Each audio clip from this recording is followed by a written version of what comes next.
let's talk about a huge idea that's all around us, shaping our lives every single day, even when we don't see it. The question seems simple, but the answer? It's pretty profound. What exactly is social infrastructure?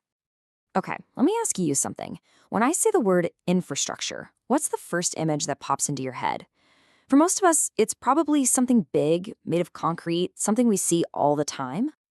Yup, exactly. We think of highways, bridges, power grids, the massive physical systems that our whole economy is built on. And look, we're not wrong. These are the absolute basic structures our society needs to function. But here's the thing. While all that physical stuff is absolutely vital, it's really only half the story. Turns out, our economy depends just as much on another kind of foundation, one that's a lot harder to see. I mean, just think about it for a second. Without electricity or running water, everything would just grind to a halt. These systems are like the essential hardware for our society. We totally get that. But what about the software that runs on that hardware?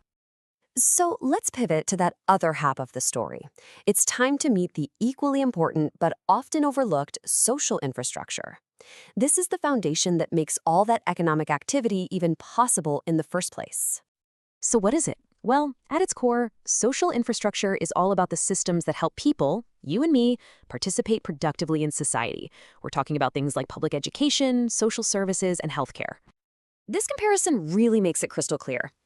If a highway is what gets a worker to the factory, social infrastructure is what makes sure that worker is healthy, educated, and secure enough to actually do their job when they get there. One supports the activity, the other supports our ability to participate. It's a huge difference. So, if we're going to think of this as infrastructure, what's it built on?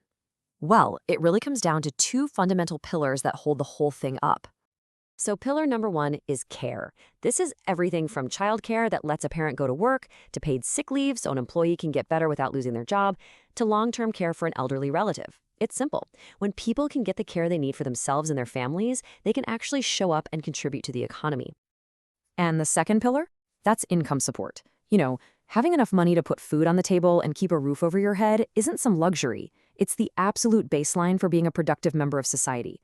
This covers programs like the Earned Income Tax Credit, or EITC, Social Security for retirees, unemployment insurance for when you're between jobs, and SNAP, which is the Supplemental Nutrition Assistance Program that helps families afford groceries. And just a quick side note here, but it's pretty useful to know where the money for this stuff comes from. Some programs, which we call social insurance, are funded by specific payroll taxes that we all pay into. Think Social Security. Others, called social assistance, are funded out of general tax revenue. It's a bit of a technical difference, but it helps to see how it all works.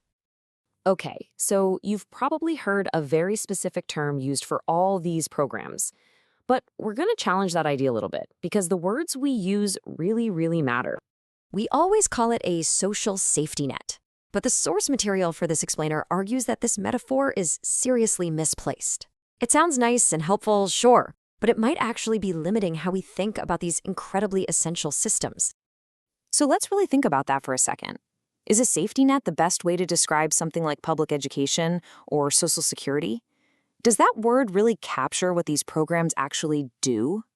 The difference here is so important. A safety net is for an emergency, right? A sudden, unexpected fall.